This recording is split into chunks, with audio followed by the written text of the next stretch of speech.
Okay, let's look at a harder problem. We were just talking about how to solve a quadratic, and this is example 6 of our section 3.5.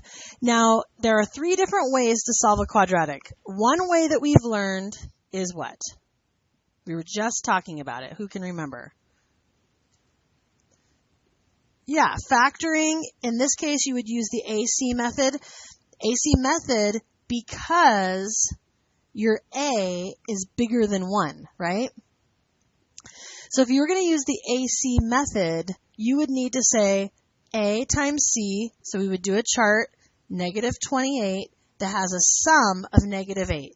We just went through the factors of negative 28 and 1, added to negative 27. We said, what else? What were some other factors of negative 28? Negative 14 and 2 added to negative 12. What else? Negative 7 and 4 added to negative 3. And we can see we are not going to get that to work. So we can eliminate the factoring. It's not going to work. So we have 2 other choices. Our other 2 choices are complete the square. Complete the square. Okay, I'm just going to abbreviate it. Or 3, quadratic formula. Okay, and that's, who can remember what it is? X equals negative b plus or minus the square root b squared minus 4ac all over 2a. So let's go in reverse order this time. I'm going to complete the square first, and then we'll try it with the quadratic formula. So that will just change it up a little bit. Okay, so if I want to complete the square, what do you think I should do first? Any thoughts? Well, I need to make this a perfect square trinomial. Is it right now a perfect square trinomial? So if I add 7 to both sides, I get 4x squared minus 8x equals 7. I did that right so far?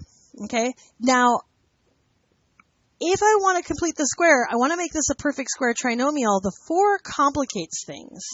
So if I want to, I can divide both sides by 4. This is a totally legal move. If I divide, I could either factor out the 4 or I could just divide everything by 4. Because I can do whatever I want so long as I do the same thing on both sides, correct? So now I get x squared minus 2x equals 7/4. And I forgot to leave a space here, so let me rewrite that. X squared minus 2x plus something equals 7/4 plus that same thing. I'm going to add the same thing to both sides. So what number would make this into a perfect square trinomial? What number, in other words, would complete the square? Because you want to be able to factor this to x, and then this is going to be minus something squared, right? You want to make it into a perfect square trinomial so that it can factor. Any ideas what would complete this? How do we find what would complete the square? We take half of this and we square it. Half of negative 2 is negative 1. Square that and we get 1. So I'm adding 1 to both sides. I'm going to write 1 as 4/4. Do you see why I would use 4/4 instead of 1? Why? Common denominators. Perfect. So what's this side going to be? 7 plus 4 is 11. 11/4, correct? Are you with me so far? Now, to complete the square, we did all of that. Why did we do all that? What was the point of completing the square? So that we could use the square root method. When we complete the square, we use the square root method. So I'm going to take the square root of both sides. I get x minus 1 equals plus or minus the square root of 11 over 2. Do you see where I got the 2? That's the square root of 4 is 2. Square root of 4 equals 2. Yes, I took the square root of the denominator because it was a perfect square. Otherwise, I'd have to go back and remember how to rationalize the denominator. That's a whole other lesson. Okay, what should I do now to get x by itself? Yeah, I'm going to add 1 to both sides. I get x equals 1 plus or minus square root of 11 over 2. If I want to add these two fractions together, what would I have to do to the 1 in order to be able to add it to the square root of 11 over 2? I need a common denominator. The common denominator would be 2 over 2, so it's 2 plus or minus the square root of 11 over 2. That's because 1 is the same thing as 2 over 2, right? I'm just doing that off to the side. So my solution is 2 plus or minus the square root of 11 over 2. And you could also separate that. Sometimes you'll see that as two different answers because it really is 2 plus the square root of 11 over 2 and 2 minus the square root of 11 over 2. And again, I showed you how to do that in Desmos, how you could check that. So I'm not going to actually physically check that. And if you do want a little review of quadratic formula, I'll just continue to do the same thing. We should get the exact same answer when you use the quadratic formula. So if I'm going to use the quadratic formula with my original problem, 4x squared minus 8x minus 7 equals 0, it's already set equal to 0. What am I having to do first to use the quadratic formula? Identify my, and what is A? And what is B? And what is C? Negative 7. So I go x equals negative b, that's negative negative 8, so that's always going to be the opposite sign, 8 plus or minus the square root.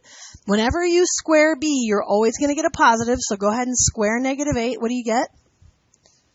64 minus 4 times a, which is, and c, which is negative 7, all over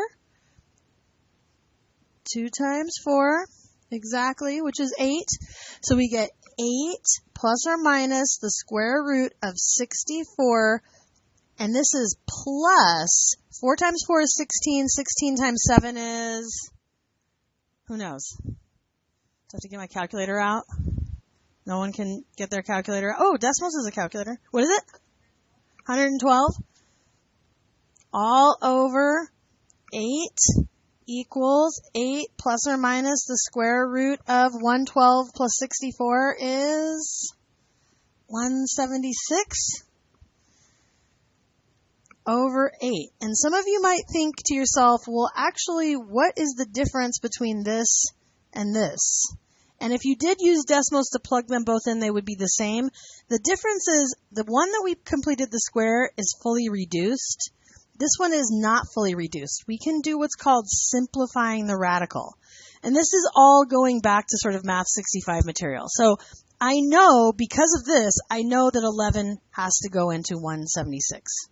And also there's an 11's trick I do in one of my videos about divisibility rules. So that must be a perfect square times 11. In fact, what is, if I just use my Desmos, I can go 176 divided by 11 is 16. So here we get 8 plus or minus the square root of 16 times 11 over 8. And I'm using a lot of paper for this. What happens is that 16 comes out because what's the square root of 16? 8 plus or minus 4 times radical 11 over 8. Now look and see. There's a number that goes into all three. What number goes into all three of those? 4, right? 4 goes in here twice. 4 goes in here once. So there's an implied 1. 4 goes in here twice. Same problem. If you want, you can go ahead and use your Desmos to graph. If you graph the quadratic that we had here, you're going to get a parabola, and you're going to want to see what the x-intercepts are. Why x-intercepts?